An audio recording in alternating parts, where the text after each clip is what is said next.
Chapter 1.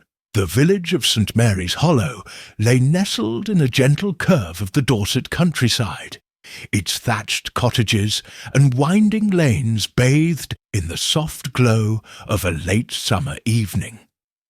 The annual harvest supper was in full swing, a tradition as old as the oak trees framed the village green. Lanterns swayed in the warm breeze, casting flickering shadows over tables laden with apple tarts, shepherd's pies, and Mrs. Tuttle's famed blackberry cordial. Laughter and chatter filled the air, mingling with the faint strains of a fiddle played by young Tommy Grayson, who had yet to master his instrument, but made up for it enthusiastically. It was the kind of night where nothing untoward should happen, where the worst crime might be Mr. Hodgkins sneaking an extra slice of cake, or Widow Grayson scolding someone for stepping on her prized marigolds. And yet, as the clock in the church tower struck 11, a piercing scream cut through the festivities, like a knife through butter. The sound came from the edge of the green, near the old stone well where the shadows grew thick. Heads turned, conversations faltered, and the fiddle screeched to a halt. Mrs. Abigail Withers, the vicar's wife, stood trembling, her hands pressed to her mouth, her eyes wide with horror. Beside her, the ground was empty save for a single overturned tankard, its contents seeping into the grass. "He's gone!" she cried, her voice shrill. "Mr. Fenwick was right here, and now he's gone!" The crowd surged forward, a murmur of confusion rippling through them. Sitting at a small table near the tea-urn, Miss Jane Marple set down her cup with a faint clink. She adjusted her shawl, her grey eyes flickering with quiet interest as she watched the scene unfold. She had been enjoying a slice of Mrs. Tuttle's tart, quite exceptional this year, and had only half listened to the chatter around her, but now something stirred in the air, a shift as subtle as the rustle of leaves before a storm.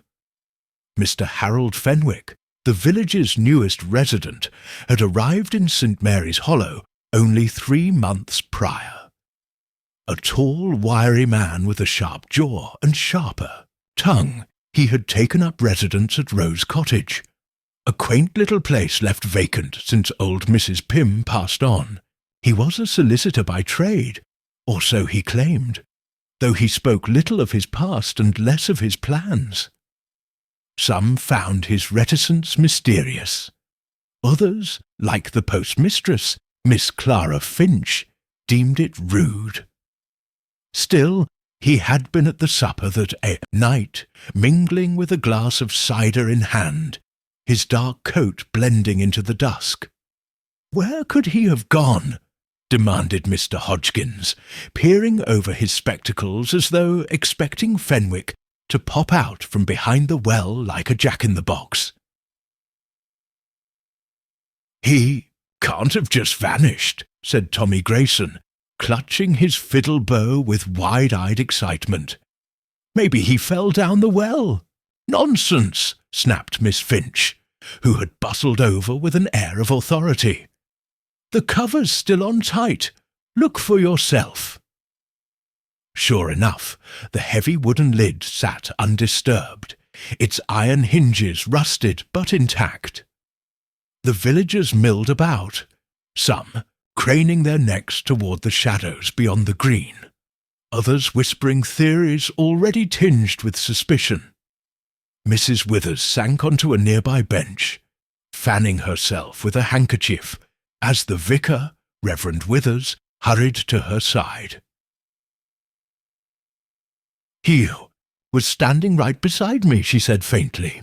"We were talking about the harvest yield, nothing important, and then he stepped back toward the well. I turned to wave at Mrs. Tuttle, and when I looked again, he was gone. Just gone."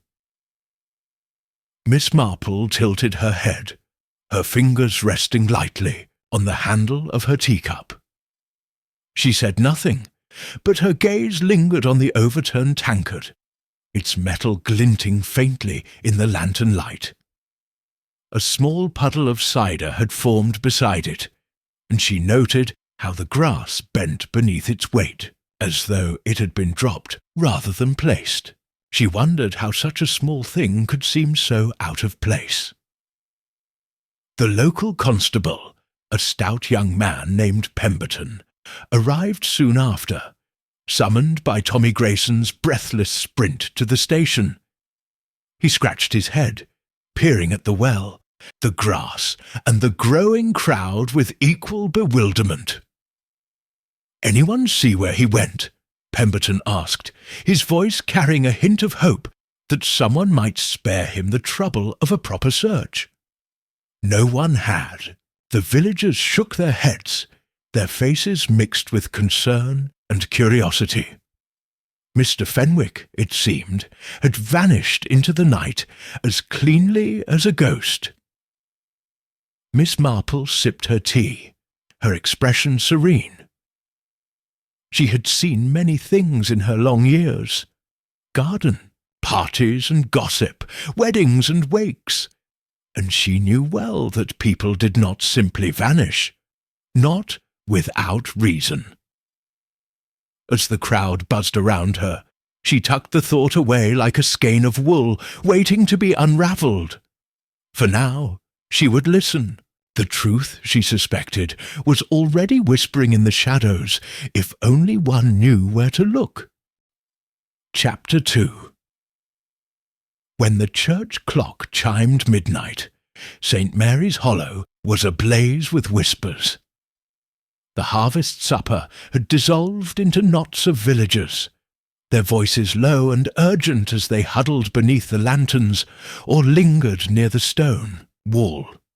The overturned tankard had been retrieved by Constable Pemberton, who held it awkwardly as though it might bite, and a hasty search of the green had yielded nothing. No footprints, no scraps of cloth, no sign of Mr. Harold Fenwick.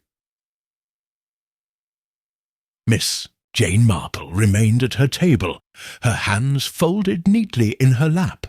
She had declined Mrs. Tuttle's offer of a second slice of tart, not because it wasn't tempting, but because she preferred to keep her mind clear. Around her, the village churned with speculation, each voice adding a new thread to the tapestry of rumour. "It's that well," Widow Grayson declared, her tone sharp as she adjusted her bonnet. "I've said for years it's cursed. My late husband swore he heard voices down there once, back in '98.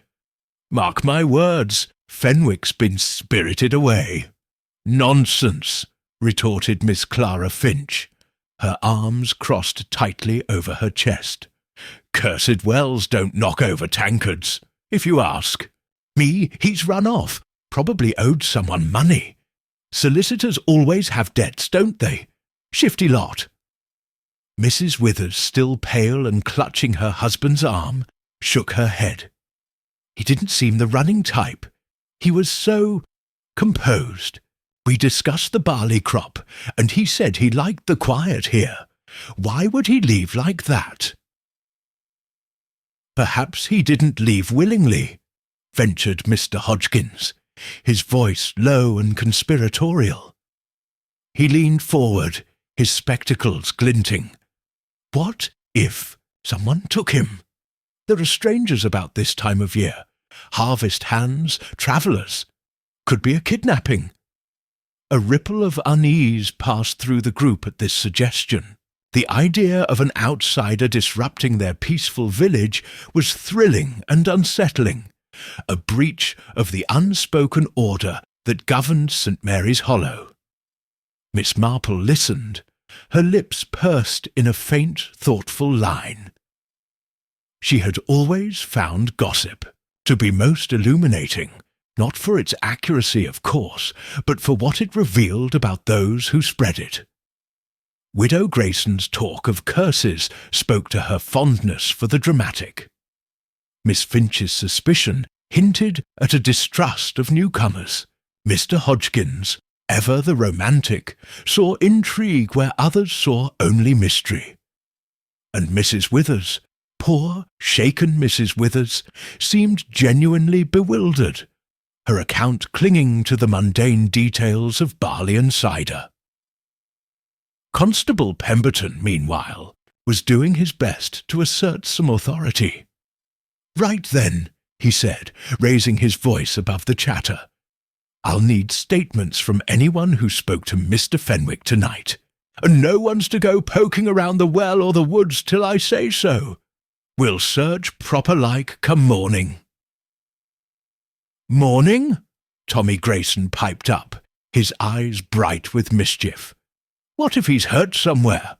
Shouldn't we look now?" "And stumble about in the dark breaking our necks?" Miss Finch shot back. "Use your head, boy."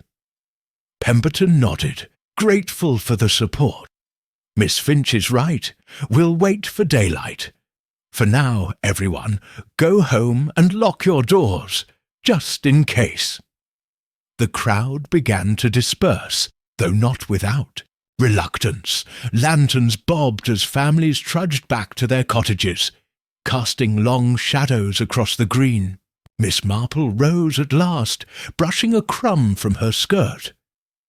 She nodded politely to Mrs. Tuttle, gathering her dishes with a weary sigh, and began strolling toward Primrose Lane, where her niece's cottage awaited. As she passed the well, she paused, her gaze settling on the spot where the tankard had lain. The grass was still damp, a faint gleam of cider catching the moonlight. She tilted her head, noting how the blades bent, not trampled as they might have been in a struggle, but pressed gently, as though by a single careful step. "Curious," she murmured, her voice soft as the breeze. Behind her, the village settled into an uneasy quiet, the kind that follows a shock before its full weight sinks in. Already the theories were taking root: curses, debts, strangers in the night. By morning they would bloom into full-blown tales, each villager adding their flourish. Miss Marple resumed her walk, her steps unhurried. She had no theory of her own, not yet, but she had seen the tankard, heard the voices, and knew that somewhere in the tangle of it all the truth was waiting. People did not vanish after all, not without leaving something behind. Chapter 3. The sun rose over St. Mary's Hollow with a reluctant glow, as though hesitant to illuminate the unease that had settled over the village overnight. By 8 o'clock, the green was bustling again, not with the harvest supper's cheerful chaos, but with a search party's grim determination. Constable Pemberton, fortified by a strong cup of tea and the arrival of Sergeant Mills from the nearby town of Lower Cricket, had organised a small group of volunteers. They fanned out across the green, poking at bushes and peering into ditches, their voices subdued but tinged with curiosity. Miss Jane Marple watched from the window of her niece Florence's cottage, a modest little place with lace curtains and a view of the church spire.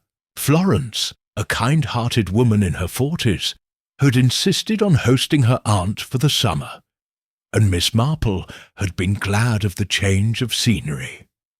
As she sipped her morning tea, she observed the search with quiet interest, her knitting needles resting idle in her lap. "They'll not find much, I expect," Florence said, setting a plate of scones on the table. "Not if he's truly gone. Poor Mrs. Withers was beside herself when I saw her this morning. Says she'll never sleep again after. Last night. She's a sensitive soul," Miss Marple replied mildly, her eyes still fixed on the green. "Though I dare say she'll recover. People often do once the shock wears off." Florence glanced at her aunt, a faint smile tugging at her lips. "You don't seem very shocked, Aunt Jane." "Oh, I'm not unshocked, dear," Miss Marple said, turning to meet her niece's gaze.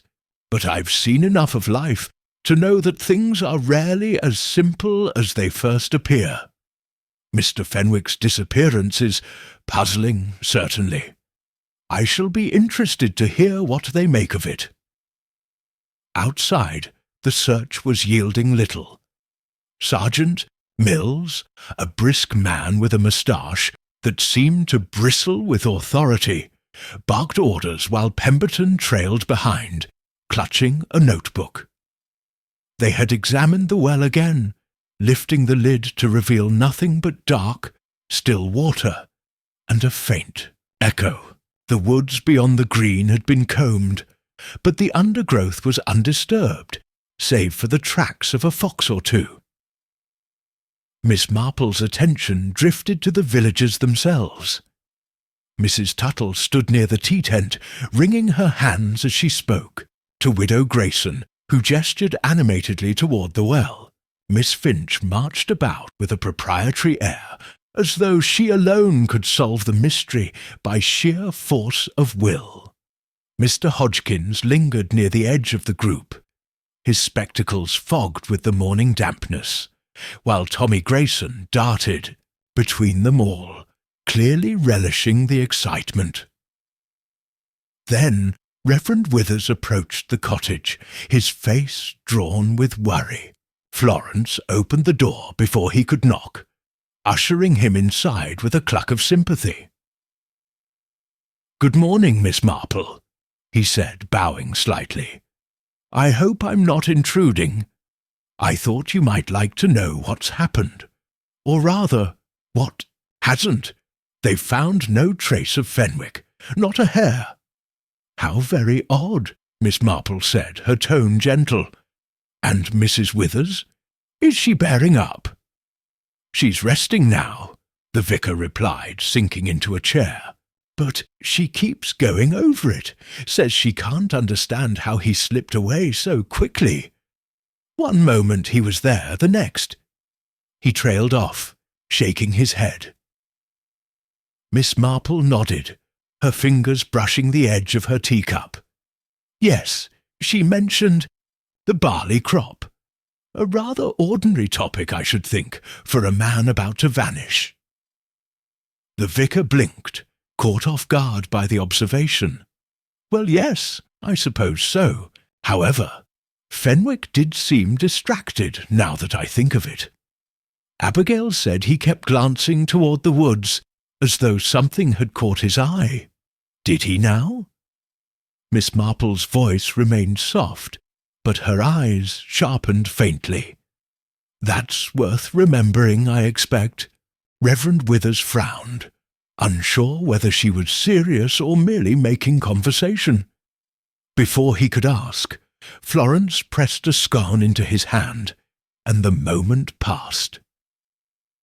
Beyond the window, the search continued, though its energy was waning. Sergeant Mills called the group together, his voice carrying across the green. "We'll need to speak to everyone who saw Fenwick last night," he announced, "and if anyone knows why he might have left or been taken, speak up now." A murmur rippled through the crowd, but no one stepped forward. Miss Marple watched them all, her gaze lingering on the small, ordinary details.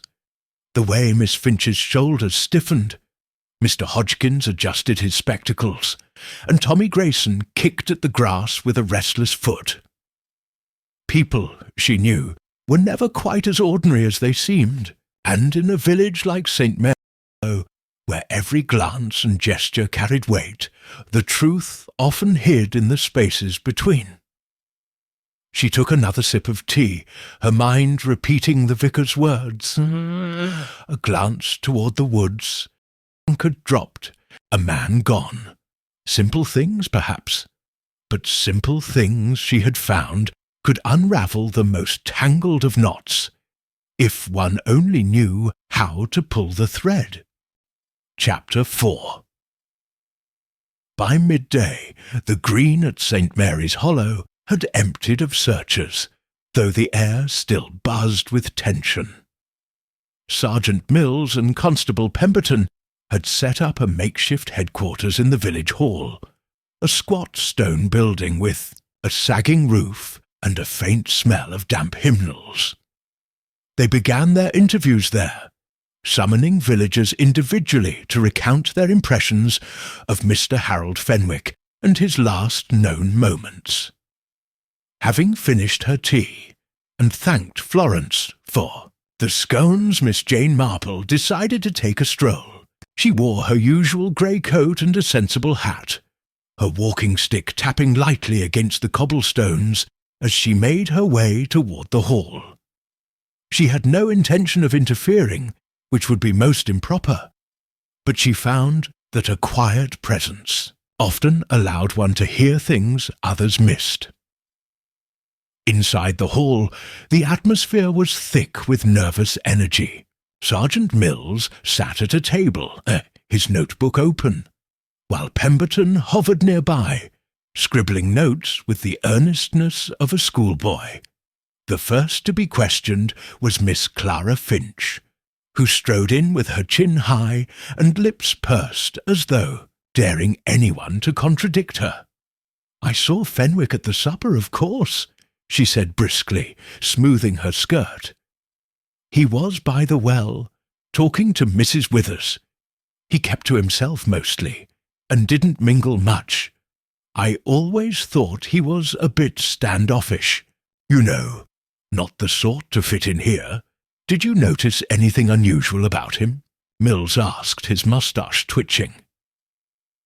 Miss Finch hesitated, then leaned forward. "Well, now that you mention it, he did seem twitchy.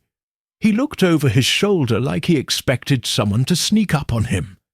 And he left his coat unbuttoned even, though it was getting chilly. Struck me as odd." Mills jotted this down, nodding gravely.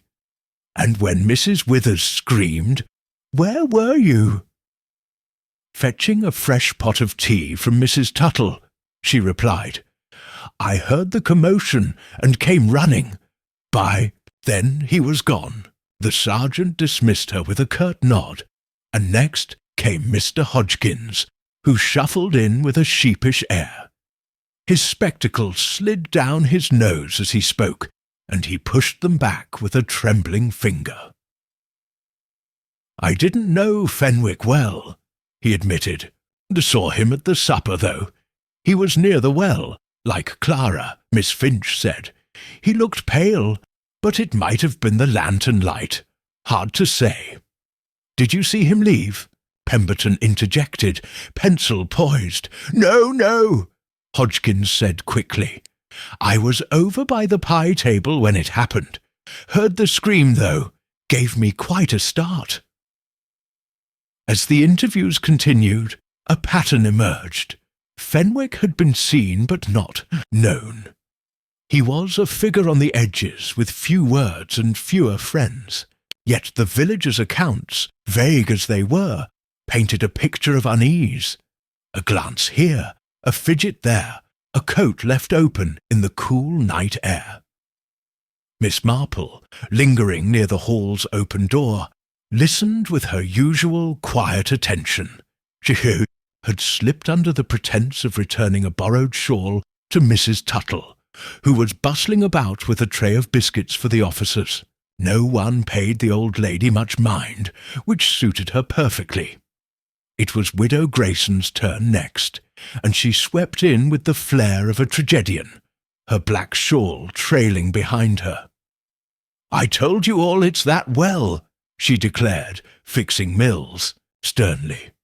"But if you must know, I saw Fenwick earlier in the evening. He was arguing with someone. He couldn't see who, and it was too dark in the woods. Raised voices, though. I heard him say, 'Not here, not now.' Then he stalked off toward the green." Mills leaned forward, his interest piqued. "Arguing, you say? Any idea what about?" Widow Grayson shrugged. couldn't catch the rest. But he didn't sound happy, and whoever he was with stayed in the shadows. Cowardly, if you ask me. The sergeant scribbled furiously, and Pemberton exchanged a glance with him. An argument was something tangible, a thread to tug at. By the time Widow Grayson left, the officers had settled on a theory. Fenwick had crossed someone, and someone had taken him, willingly or otherwise. Miss Marple tilted her head, her fingers brushing the handle of her walking stick. She had heard it all. The twitchiness, the pale face, the argument. Yet something nagged at her. A small slippery thought she couldn't quite grasp.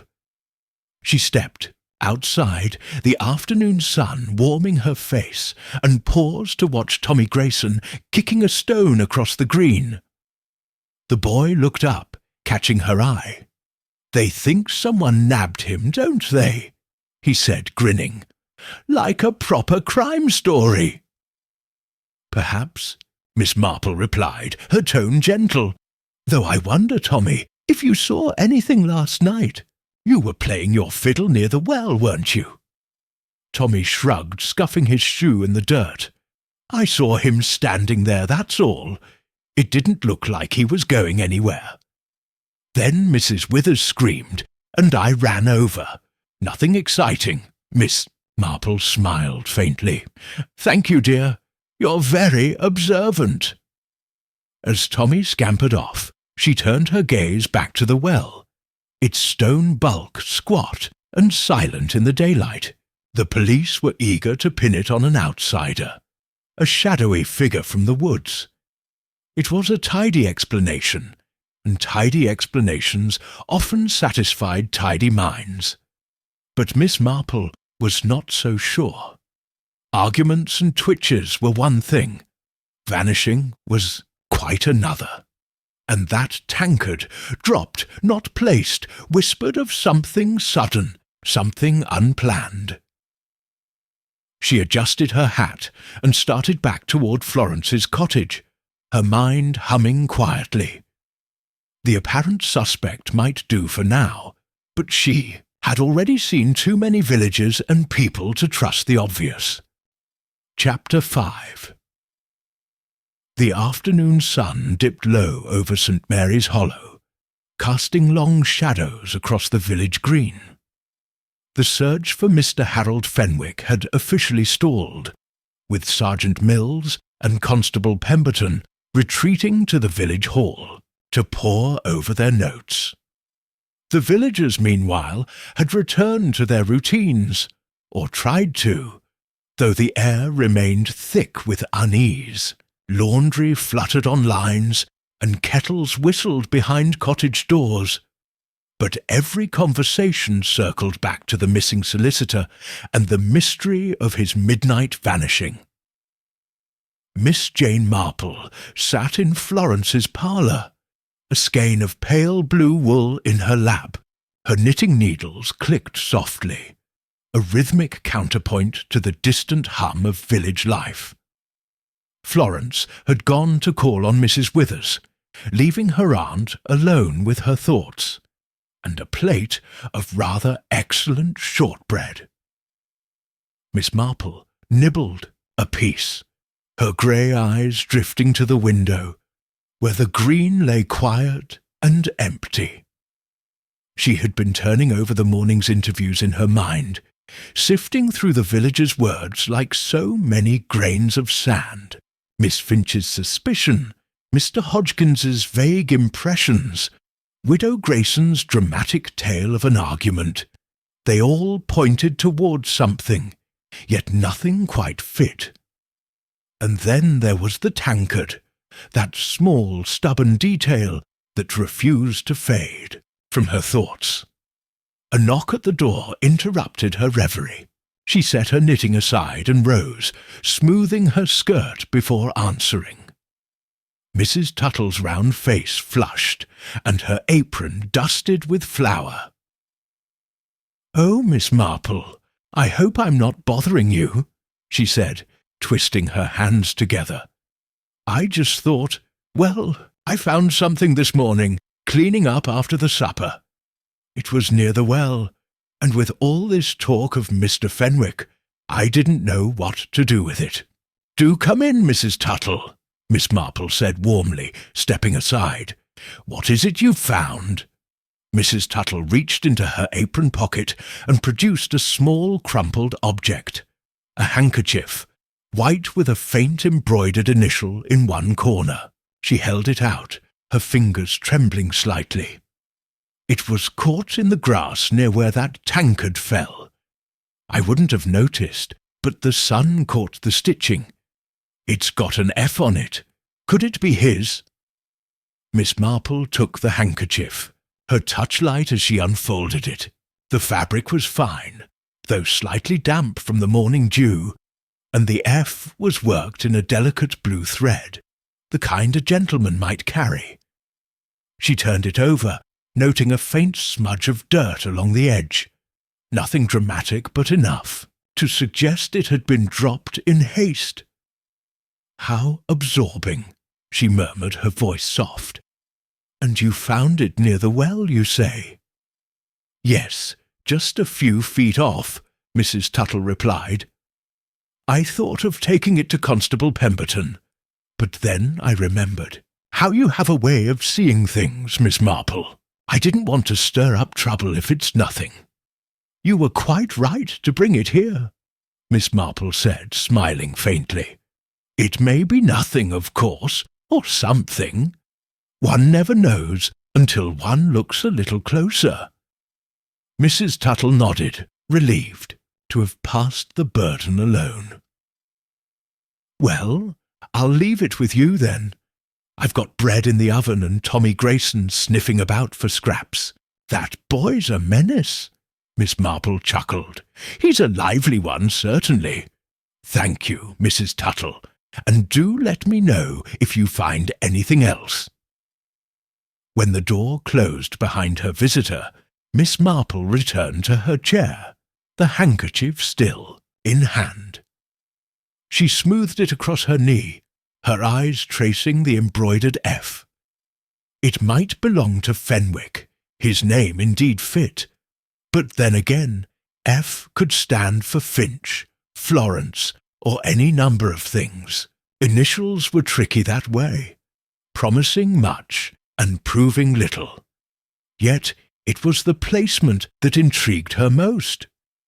Near the well, near the tankard, caught in the grass, as though dropped in a moment of distraction or desperation.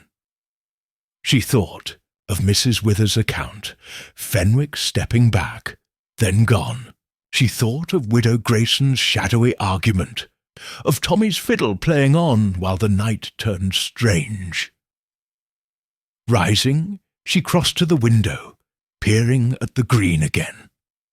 The well stood as it always had, solid and unyielding, its wooden lid firmly in place. The police had checked it, of course, and found nothing but water. But Miss Marple's mind lingered on the grass around it, how it bent and held secrets like this small square of cloth. She tucked the handkerchief into her sleeve, a habit from years of keeping things close until they made sense. It was a minor detail most would overlook, yet she had learned long ago that mysteries often turned on such trifles. A dropped handkerchief, a glance toward the woods, a tankard left behind. They were pieces of a puzzle, and though the picture remained hazy, she felt the edges beginning to form. Florence returned soon after, her cheeks pink from the walk. Mrs. Withers is much calmer now, she reported, shedding her coat, though she's still convinced fairies or some such nonsense spirited away Fenwick. What have you been up to, Aunt Jane? Oh, just a bit of thinking, Miss Marple said, her tone light. And a very nice chat with Mrs. Tuttle. She does make a lovely shortbread, doesn't she? Florence laughed, oblivious to the weight of the little cloth hidden in her aunt's sleeve. Miss Marple resumed her knitting, the needles clicking once more. She said nothing of the handkerchief, not yet. But as the afternoon faded into evening, she knew one thing. The truth was there, waiting patiently, if only she could find the following thread to pull. Chapter 6. The following morning dawned grey and damp, a fine mist curling over St. Mary's Hollow like a shroud. The village had settled into an uneasy rhythm, its inhabitants going about their chores with half an eye on the green, as though expecting Mr. Fenwick to reappear as suddenly as he had vanished. The police presence lingered, with Sergeant Mills and Constable Pemberton knocking on doors and asking questions that grew sharper with each passing hour. Miss Jane Marple sat by the parlour fire, a cup of tea cooling beside her as she turned Mrs. Tuttle's handkerchief over. She had slept little, her mind threading through the snippets of gossip and observation that had accumulated since the harvest supper. The F stared back at her, a quiet challenge, and she wondered, not for the first time, how such a small thing could carry such weight. A sharp rap at the door broke her reverie. With a dishcloth, Florence, bustling in from the kitchen, opened it to reveal Miss Clara Finch, her face set in a scowl that could curdle milk. "Good morning, Miss Finch," Florence said brightly. "What brings you out in this weather?" "It's that Sergeant Mills," Miss Finch snapped, stepping inside without waiting for an invitation. "He's been poking about Rose Cottage, Fenwick's place, asking all sorts of impertinent questions. I wanted to know if I'd ever seen Fenwick with anyone suspicious, as if I'd waste my time spying on the man."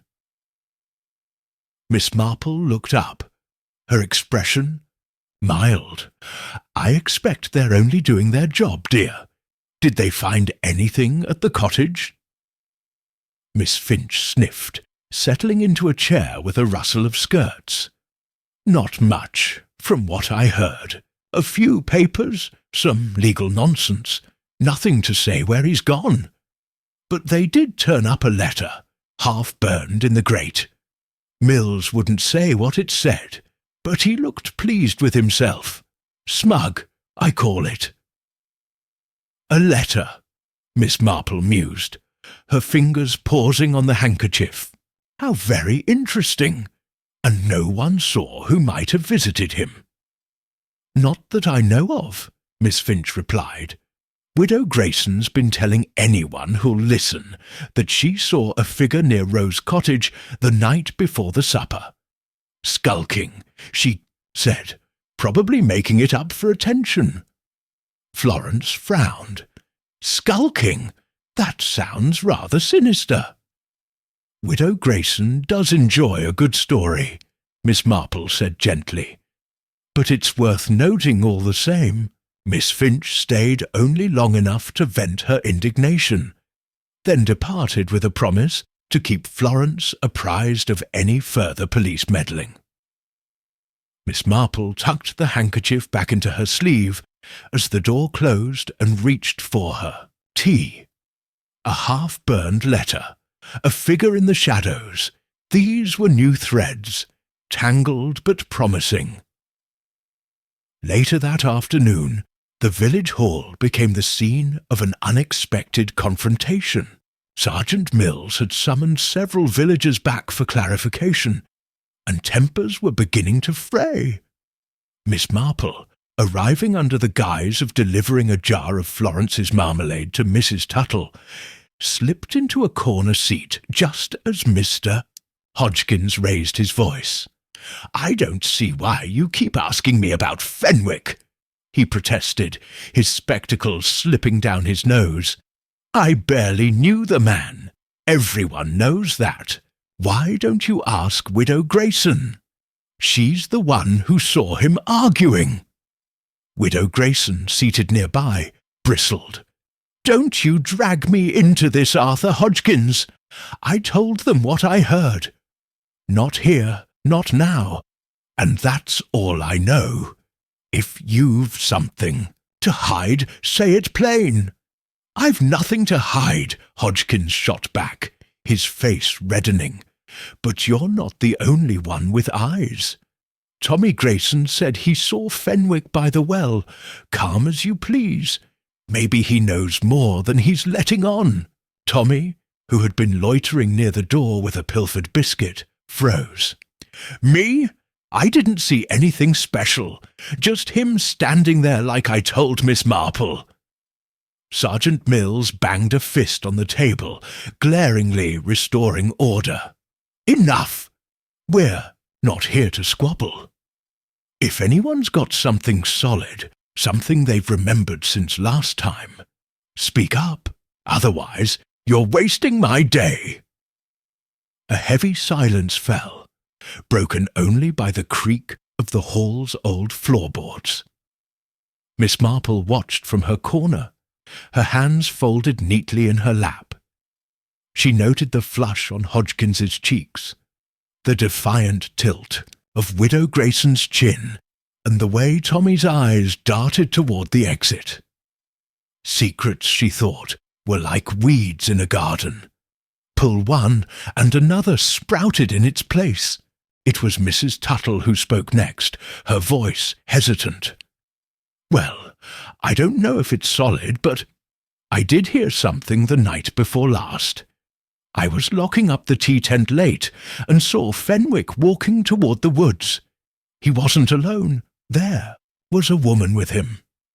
I couldn't see her face, but she quickly stepped like she was in a hurry." Mills's moustache twitched. "A woman? Why didn't you mention this before?" "I didn't think it mattered," Mrs. Tuttle said, twisting her apron. "People walk about all the time. But with him gone now—" The sergeant scribbled this down, his expression darkening. A woman, a letter, an argument. The pieces were piling up, and he seemed determined to force them into a shape that pointed away from the village and toward some outsider's guilt. Miss Marple said nothing, but her mind hummed. A woman in the woods, a handkerchief by the well, a man who vanished mid-conversation. She thought of Mrs. Withers, pale and shaken, and Miss Finch, so quick to judge. She thought of Rose Cottage, its secrets smouldering in the grate as the meeting broke up and the villagers filed out. She rose, her marmalade jar delivered, and her purpose fulfilled. The truth, she suspected, was not in the shouting or the accusations, but in the quiet spaces, the glances, the hesitations, the things left unsaid. And somewhere in St. Mary's Hollow, those spaces were beginning to whisper louder than ever. Chapter 7. The mist that had cloaked St. Mary's Hollow in the morning thickened into a steady drizzle by late afternoon, drumming softly against the cottage roofs and turning the green into a sodden expanse of mud and grass. Already on edge, the village seemed to shrink inward, its inhabitants retreating behind closed doors, as though the weather carried some ill omen. Yet the mystery of Harold Fenwick's disappearance refused to settle, and by evening a new ripple of shock would stir the waters once more. Miss Jane Marple spent the afternoon in Florence's parlour, her knitting needles moving steadily as she listened to the rain. The handkerchief with its embroidered F lay folded on the table beside her, a silent companion to her thoughts. She had been mulling over Mrs. Tuttle's revelation, a woman in the woods with Fenwick 2 nights before he vanished, and wondering how it fits with the argument Widow Grayson had overheard, the letter Sergeant Mills had found, and the tankard dropped so abruptly by the well. Florence bustled in from the kitchen, her apron dusted with flour. "I'm making a shepherd's pie for supper," she announced. "Thought it might cheer us up with all this gloom. Mrs. Withers sent word that she's feeling better, by the way. She says the vicar's been reading her psalms to keep her spirits up." "That's good to hear," Miss Marple replied, her tone gentle. "She's had quite a shock, poor dear, though I expect the village will have more to talk about soon enough." Florence raised an eyebrow. "You have that look, Aunt Jane. What are you puzzling over now?" "Oh, nothing definite," Miss Marple said, smiling, faintly. "Just the way things fit together, or don't. People are so fascinating, aren't they?" Before Florence could press her further, a sharp knock sounded at the door, followed by the unmistakable bellow of Constable Pemberton. Florence hurried to, let him in, and he stepped inside, dripping wet and wide-eyed, his helmet clutched under one arm. "Miss Marple, Mrs. Grayson," he said, breathless. "There's been a find down by the river. Sergeant Mills sent me to fetch you, Miss Marple, seeing as you have a knack for these things." "A find?" Florence echoed, her hands flying to her cheeks. Not Mr. Fenwick?" "No, not him," Pemberton said quickly. "It's a coat, his coat, we think, caught on some branches by the water's edge. Mills wants your opinion, ma'am, before we jump to conclusions." Miss Marple set her knitting aside and rose, her movements calm but purposeful. "I'll fetch my umbrella, then. Florence, dear, keep that pie warm. I shan't be long." The walk to the river was short, though the rain made it treacherous, the path slick with mud. Pemberton led the way, his lantern swaying in dusk, while Miss Marple followed with her umbrella tilted against the wind. They reached the bank where the river cricket wound lazily through the village outskirts, its waters swollen and murky from the day's downpour. Sergeant Mills stood there, his moustache drooping with moisture, beside a tangle of willow branches where a dark coat hung limp and sodden. A small crowd had already gathered. Widow Grayson, Mr. Hodgkins, and Tommy Grayson, peering at the discovery with dread and fascination. "There it is," Mills said, nodding to Miss Marple as she approached. "Found by young Tommy here, fishing. For minnows. It's Fenwick's, the same cut he wore at the supper. Look at the lining, red silk. Not many rounds here with a coat like that." Miss Marple stepped closer, her umbrella casting a shadow over the garment. The coat was distinctive. Its dark wool was heavy with water, and the red silk lining was torn, in places but unmistakable. She bent slightly, peering at the collar, then straightened with a thoughtful hum. "It's him, I expect," she said softly. "Though it's curious, isn't it? The river's a good quarter-mile from the green, and the current's not strong enough to carry a coat this far, not in 2 days." Mills frowned, scratching his chin. "You think someone put it here?"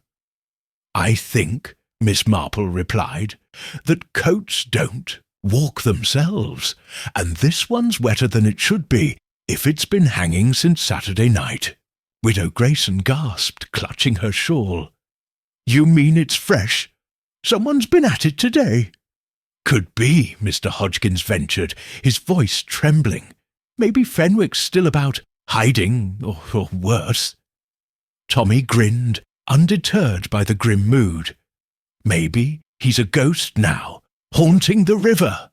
"Hush, boy," Mills snapped, though his eyes betrayed a flicker of unease.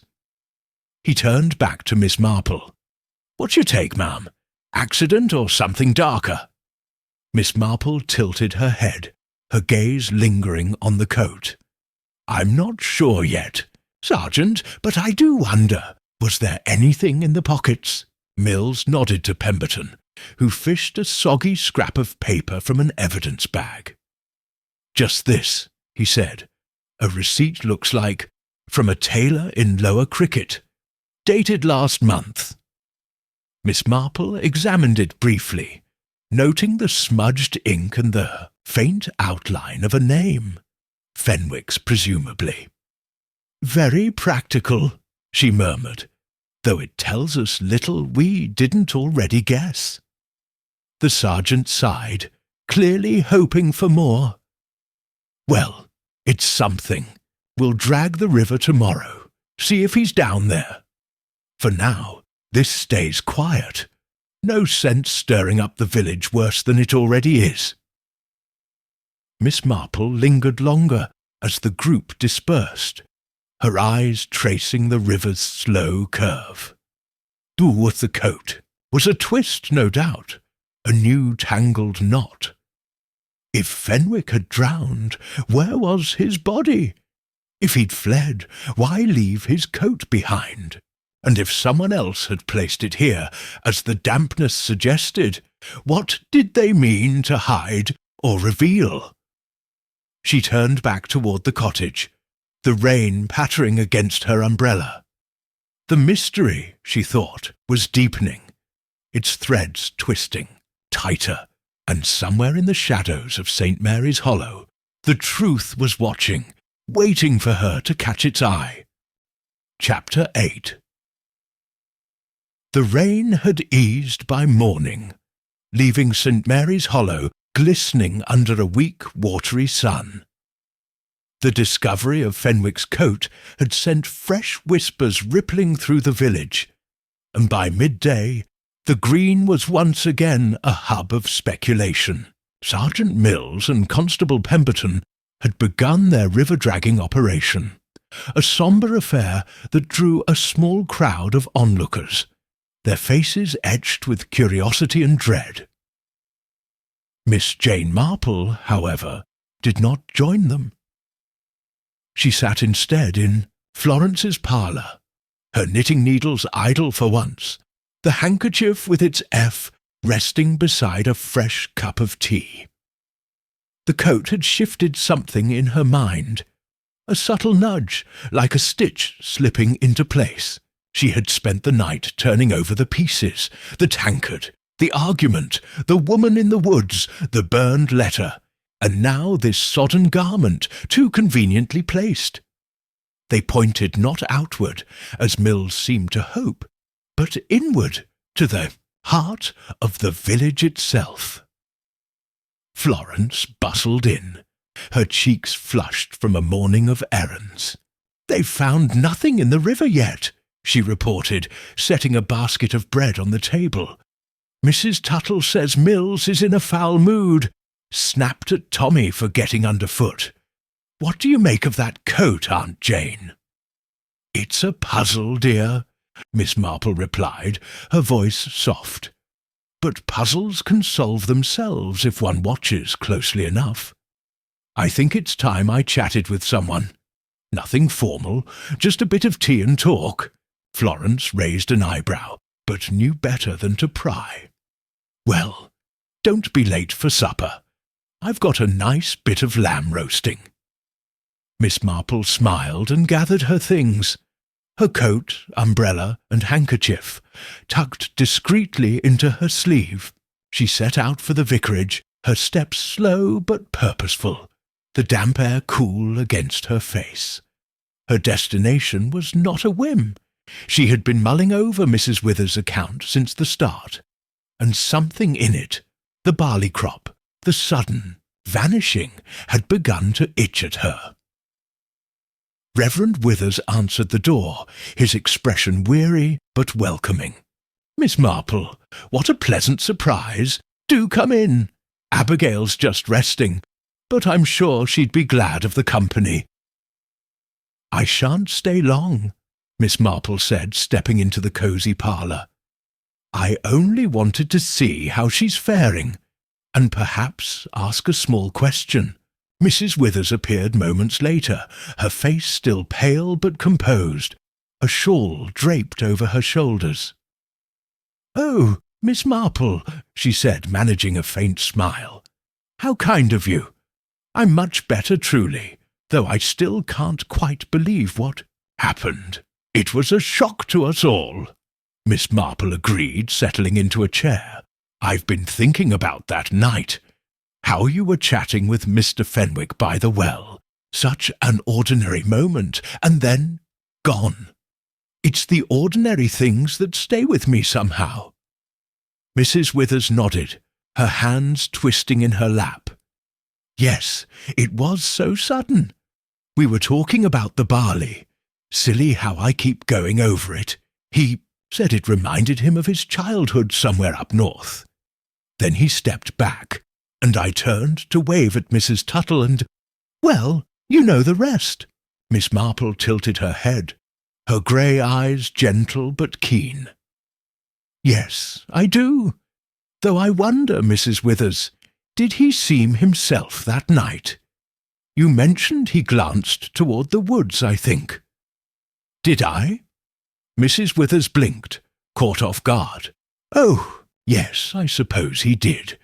Just once or twice, like something caught his eye. I didn't think much of it. There were lanterns everywhere, people moving about." "Of course," Miss Marple said, her tone soothing. "And when he stepped back, did you hear anything? A rustle, perhaps, or a sound from the well?" Mrs. Withers frowned, her brow furrowing. "A rustle? I don't know. It all happened so fast. I heard the tankard fall, such a sharp little clink, but nothing else. Why do you ask?" "Oh, no reason," Miss Marple replied, smiling faintly. "I'm an old woman. I like to get the details straight in my mind. It helps me sleep better." She drew the handkerchief from her sleeve, holding it up like an afterthought. "By the by, Mrs. Tuttle found this near the well. Such a pretty thing, with an F on it. I suppose it must be Mr. Fenwick's, though one never knows.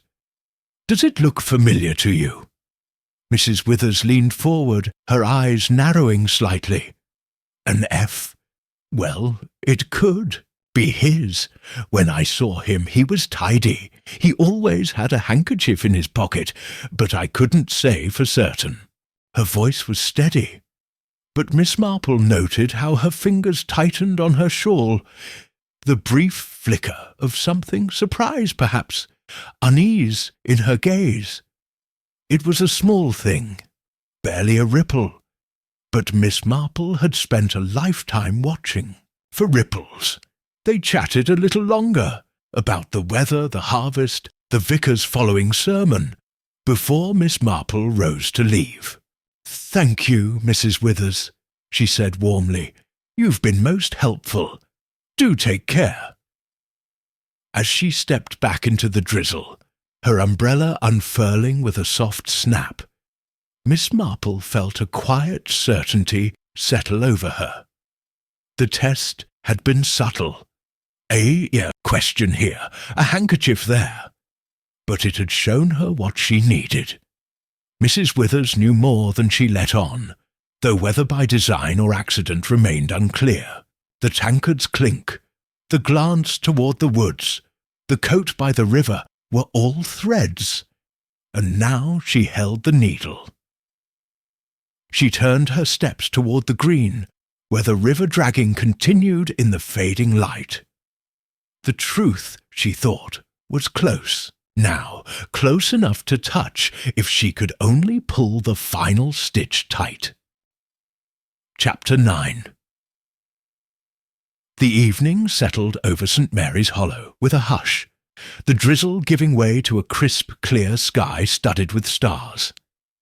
The village hall glowed faintly, its windows aglow, as Sergeant Mills and Constable Pemberton gathered the key players for what they hoped would be a breakthrough. The river dragging had yielded nothing but a few old boots and a rusted bicycle wheel, and the pressure to resolve Fenwick's disappearance was mounting. Miss Jane Marple had been invited, quietly insisted upon really, after Pemberton told Mills that she had a way of seeing through the fog. Miss Marple arrived with her usual unassuming air, her coat buttoned against the chill, her umbrella tucked under one arm. The hall was crowded with familiar faces. Mrs. Withers, pale but composed, beside the vicar. Miss Finch, arms crossed and bristling with impatience. Widow Grayson, her shawl clutched dramatically. Mr. Hodgkins, fidgeting with his spectacles. Mrs. Tuttle, twisting her apron. And Tommy Grayson, perched on a chair's edge, his eyes bright with anticipation. Sergeant Mills stood at the front, his moustache quivering as he cleared his throat. Right then, he began. We've got a missing man, a coat in the river, and a lot of stories that don't add up. It's time to put this to bed. Anyone's got something new, something real, speak now. A murmur rippled through the room, but no one volunteered. Miss Marple, seated near the back, folded her hands in her lap and waited. She had spent the day piecing it together. The tankard, the handkerchief, the coat, the woman in the woods. And now, with Mrs. Withers' reaction still fresh, she knew the moment had come. It was Widow Grayson who broke the silence, her voice sharp. I'll repeat it. I heard Fenwick arguing by the woods. Not here, not now. Someone was with him, and they've not come forward. That's your culprit, mark my words. Mills nodded, scribbling in his notebook.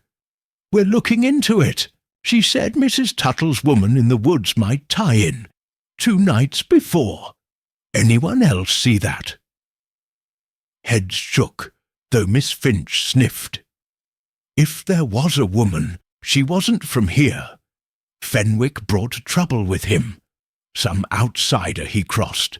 Miss Marple tilted her head, her voice soft but clear. Perhaps, Miss Finch. Though I wonder if the trouble wasn't already here, waiting for him. The room stilled, all eyes turning to her. Mills frowned. What's that, ma'am? You've got a theory?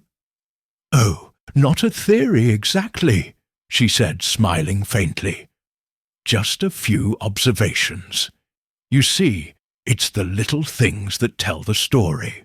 For instance, the tankard dropped, not placed, as though Mr. Fenwick was startled. The handkerchief Mrs. Tuttle found, perhaps, with his, but dropped in haste.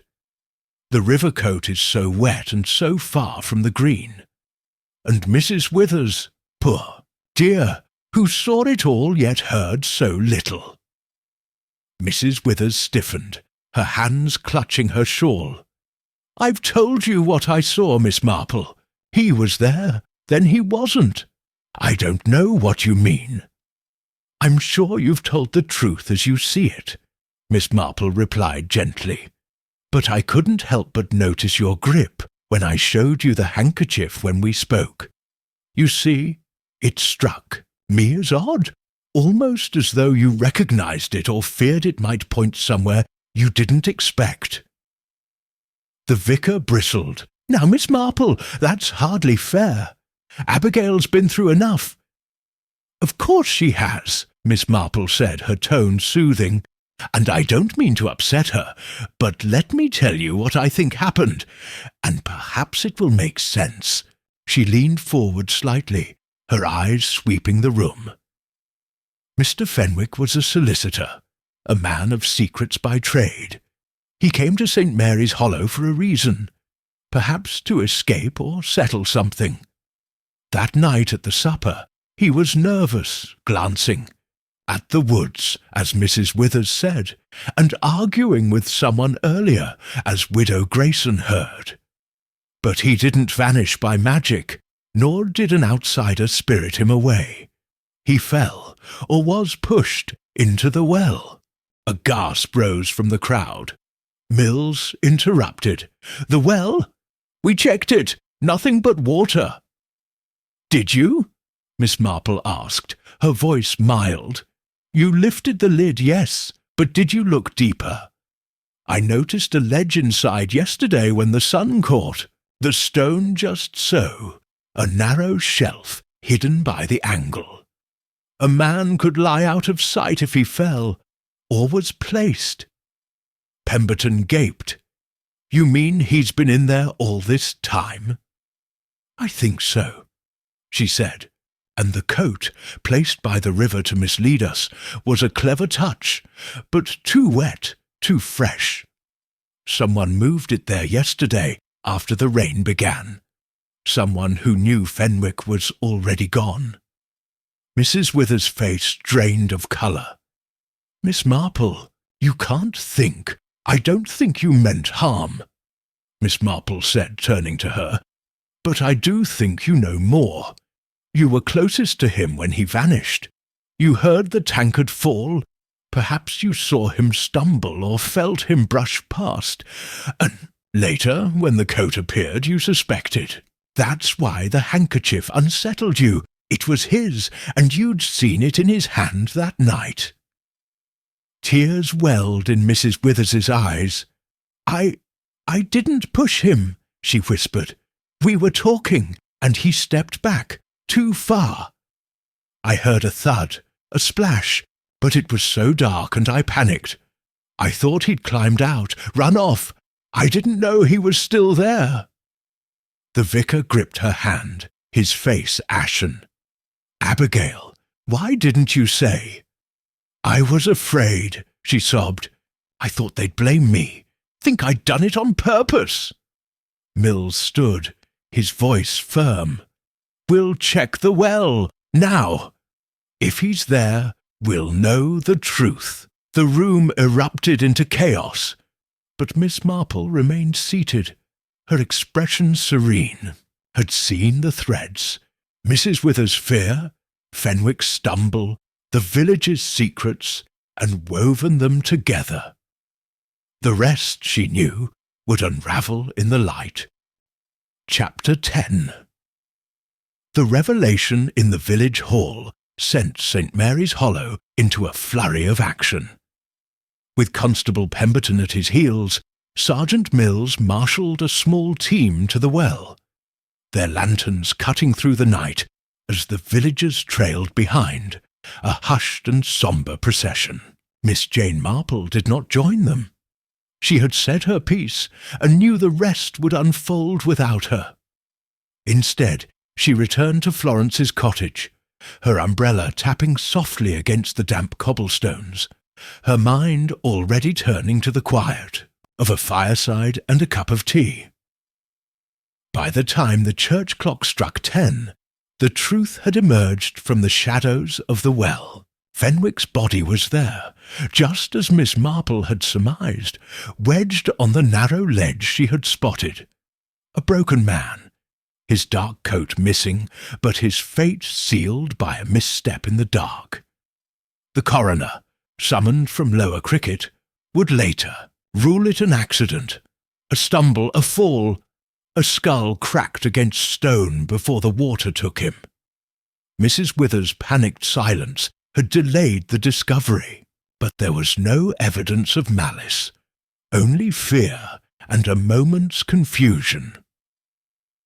Florence met her aunt at the door, her face a mix of awe and relief.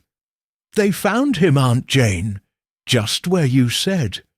Poor Mrs. Withers is beside herself, but the vicar's with her. How did you know? Miss Marple smiled faintly, shedding her coat. Oh, it was the little things, dear. They always tell the story if one listens. Now, is that lamb still warm? I find I'm rather peckish after all this excitement. The village awoke the following day to a subdued calm. The green, a stage for drama lately, lay quiet under a pale sun, the well cordoned off with rope, and a stern notice from Sergeant Mills. The police had departed, their notebooks complete, and their case closed, leaving St. Mary's Hollow to pick up its routines again. Laundry flapped on lines, the bakery sent up its familiar wafts of yeast, and Tommy Grayson resumed his fiddle practice, though with a touch less vigour. Yet an air of unease lingered, subtle but persistent. Pouring tea at the post office, Miss Finch remarked to anyone who'd listen that Fenwick had brought his doom. A man like that, with his secrets, was bound to trip somewhere. Widow Grayson, ever theatrical, insisted the well would never be the same, whispering of restless spirits to a wide-eyed Tommy. Mr. Hodgkins, polishing his spectacles, muttered about the fragility of life, while Mrs. Tuttle baked extra scones, as though butter and flour could mend the village's frayed edges. Mrs. Withers kept to the vicarage, her husband shielding her from the worst of the gossip. She had confessed fully in the hall, her shock, silence, and dread of blame.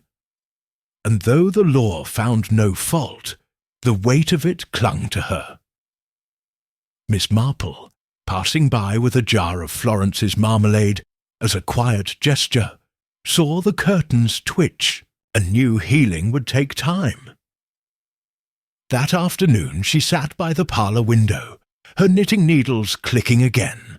The handkerchief with its F lay folded in a drawer. Its part played, and the skein of blue wool grew into a scarf under her steady hands. Florence joined her, settling into a chair with a sigh. "It's over then," she said, "though I still can't quite believe it. All that fuss, and he was right under our noses." "People often are, dear," Miss Marple replied, her voice soft. "Hiding in plain sight, or lost in the shadows we don't think to look at. It's human nature, I suppose, so full of surprises yet predictable once you see the pattern." Florence chuckled. "You make it sound so simple, Aunt Jane. I'd have thought it was fairies, kidnappers, or goodness knows what." "Oh, I've no doubt some will still think so," Miss Marple said, her eyes twinkling. "Villages do love a good story. But the truth is, quieter, a man who stepped wrong, a woman who froze, a coat misplaced to confuse. Nothing grand, but everything human." She paused, her needles stilling as she gazed out at the green. The well stood silent, its secrets spilled, and the woods stretched dark and still beyond it.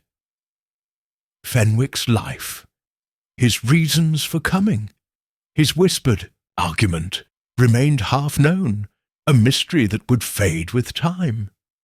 Miss Marple didn't mind. She had unravelled what mattered, and the rest was for others to ponder. Florence rose to fetch the teapot, and the cottage settled into its familiar warmth. Outside, St. Mary's Hollow carried on, a little wiser and warier, but ever itself. Miss Marple took up her knitting again, her thoughts drifting to the next visit, the next cup of tea, the following small ripple in the fabric of village life. For as long as there were people, she knew there would be stories, and she would be there, quietly listening, ready to find the thread when it came. Chapter 11. A week had passed since Harold Fenwick's body was pulled from the well, and St. Mary's Hollow had begun to stitch itself back together, thread by fragile thread. The green bore no trace of the chaos, no lanterns, no ropes, only the steady tread of villagers reclaiming their daily paths. The well stood as it always had, its lid replaced, and its ledge was a whispered legend among the children, Tommy Grayson chief among them. Yet beneath the surface, calm questions lingered, faint echoes of a man who had come and gone too quickly to be fully known. Miss Jane Marple sat in Florence's garden, a rare burst of late summer sun warming her shoulders. She had traded her knitting for a book, a slim volume of poetry Florence had pressed upon her, but her eyes rested more on the roses than the page. The village had settled, yes, but she sensed its unease, like a melody played just off-key. Florence emerged from the cottage, a tray of lemonade in hand. "You're quiet today, Aunt Jane," she said, setting the tray on the wicker table. "Penny for your thoughts." "Oh, they're not worth so much, dear," Miss Marple replied, smiling faintly. "I was only thinking of Mr. Fenwick. How little we knew him. A solicitor, a newcomer, a man who fell. It's a small story, but I wonder if there's more to it." Florence poured 2 glasses, her brow furrowing. "More? You mean his argument or that woman Mrs. Tuttle saw?" "Perhaps," Miss Marple said. "Or perhaps something older, something he brought with him. People don't vanish into wells without a past, you know." A shadow fell across the garden path, as if summoned by her words. It was Constable Pemberton, his helmet under his arm, and a sheepish grin. "Afternoon, Miss Marple, Mrs. Grayson," he said, tipping his head. "Didn't mean to intrude, but I thought you'd want to know. Sergeant Mills got a parcel from Lower Cricket this morning. Papers from Fenwick's office there. It seems he left a bit of a mess behind." Miss Marple set her book aside, her interest piqued. "A mess, you say? Sit down, Constable, have some lemonade, and tell us more." Pemberton hesitated, then perched on the edge of a chair. His large hands dwarfing the glass, Florence pressed into them. "Well, it's not much, but it's something. It turns out Fenwick wasn't just any solicitor. He handled wills, estates, and that sort of thing. The papers show he'd been working on a big one, some old family up north. Only there's a letter in there, unburned this time, saying he'd been accused of tampering with it. Nothing proven, mind you, but enough to make him pack up and leave." "How very interesting," Miss Marple murmured. "And this letter? Who wrote it?" "A clerk from his office," Pemberton said, sipping the lemonade with a wince at its tartness. "Chap named Ellis. Said Fenwick took off sudden-like 3 months back, right when he turned up here. Mills thinks it's why he kept to himself, didn't want word getting out." Florence leaned forward. "Tampering with a will? That's serious. Could someone have followed him here over it?" "Could be," Pemberton admitted, "though we've no proof. The coat in the river threw us off, made us think foul play. But with what Mrs. Withers said, it's looking more like he just tripped. Still, Mills is sending a note up north, just to be sure." Miss Marple nodded, her fingers brushing the edge of her glass. "A sensible precaution, though I expect the truth is simpler in its way. A man is perhaps running from his own mistakes. Nervous, distracted, glancing at shadows. It's not hard to see how he might misstep." Pemberton drained his glass and stood. "Aye, that's what Mills reckons too. Anyway, I'd best be off. I've got to recheck the well and ensure Tommy's not turned into a fishing spot. Thanks for the lemonade, Mrs. Grayson." When he'd gone, Florence turned to her aunt, her eyes wide. "A will! Do you think that's what he was arguing about by the woods?" "It's possible," Miss Marple said, her tone thoughtful. "Though I suspect the argument was closer to home. Widow Grayson heard not here, not now. That sounds personal.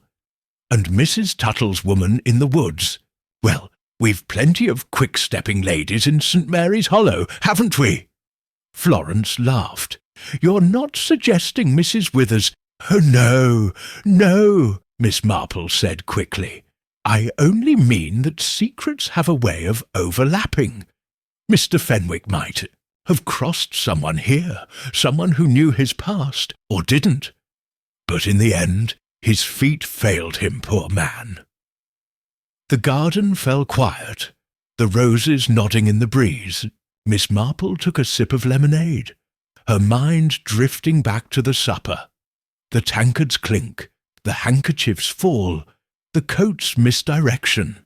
Fenwick's story was more straightforward now. A man fleeing scandal, haunted by his own choices, undone by a moment's carelessness. The woman, the letter, and the argument were shadows of that life, but the well had claimed him all the same. Florence broke the silence, her voice soft. "You have a way of seeing people, Aunt Jane. I'd have missed it all, the little things." Miss Marple smiled, her eyes crinkling at the corners. "They're not so hard to see once you know where to look. People are like gardens, full of hidden corners and unexpected blooms. One only needs a bit of patience to find them." The sun dipped lower, casting golden streaks across the lawn, and St. Mary's Hollow carried on beyond the hedge. Fenwick's echo would fade, his secrets buried with him, but the village would remember, and Miss Marple, ever watchful, would be there, ready for the next whisper on the wind. Chapter 12. 2 weeks had passed since the shadow of Harold Fenwick's death lifted from St. Mary's Hollow, and the village had slipped back into its familiar cadence, as though time had smoothed the edges of the disruption.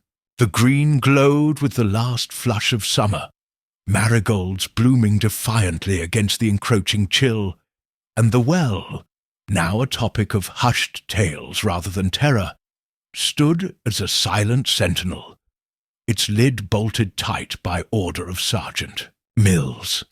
Life, it seemed, had a way of carrying on, even after the unthinkable.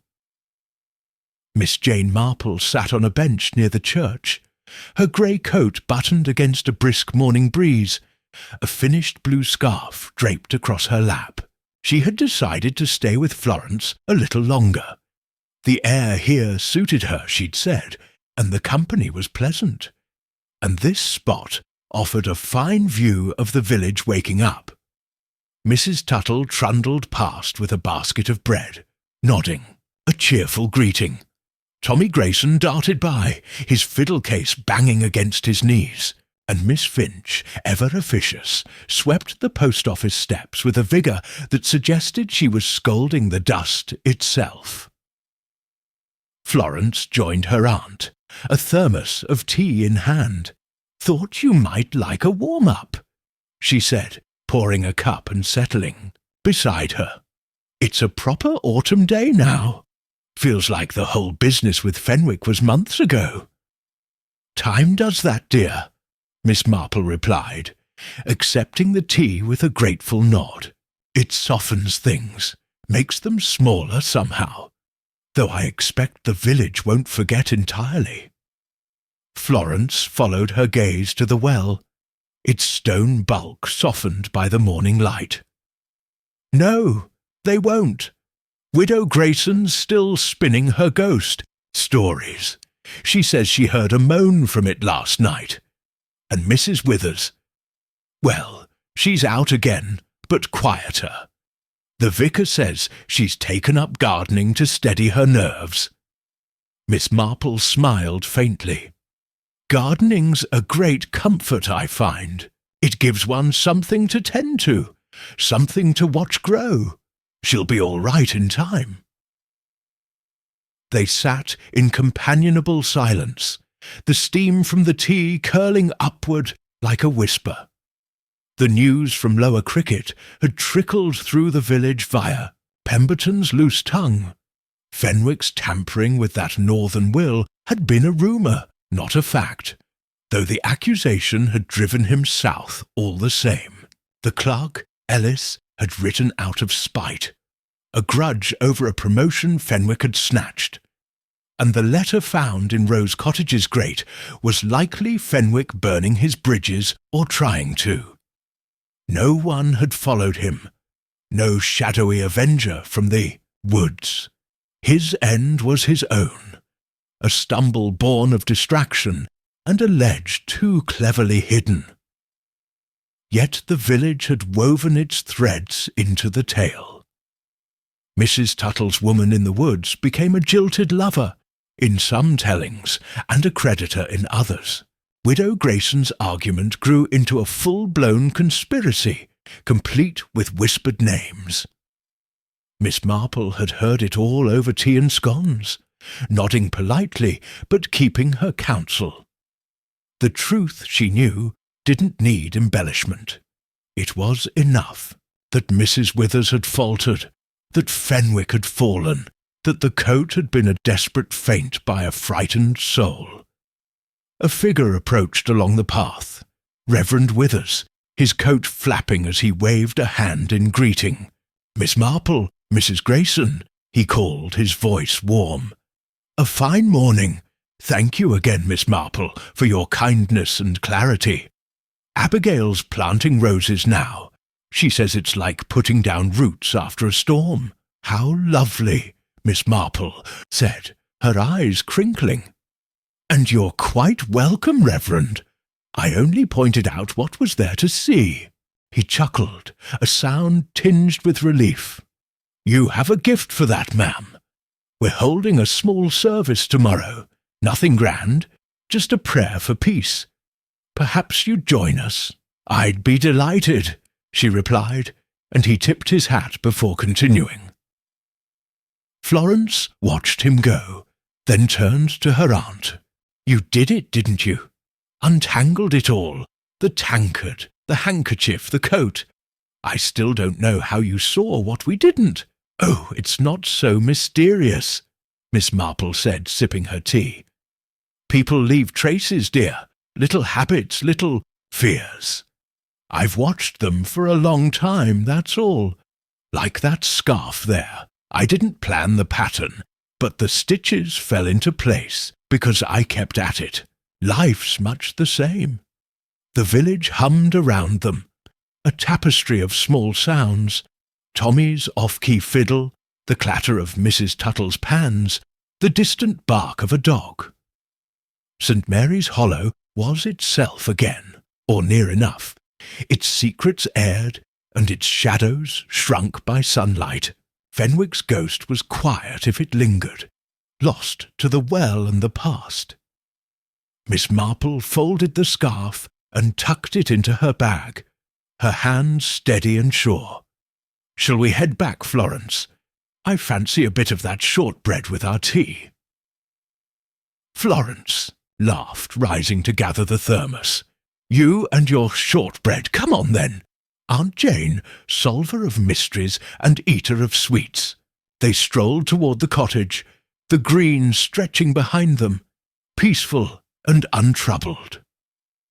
Miss Marple cast a final glance at the well, its stone catching the sun, and felt a quiet satisfaction settle over her. The world was entirely of knots, but they could always be undone with patience and a keen eye. And in St. Mary's Hollow, the quiet had returned for now, until the following thread came loose, and she'd be ready to pick it up again.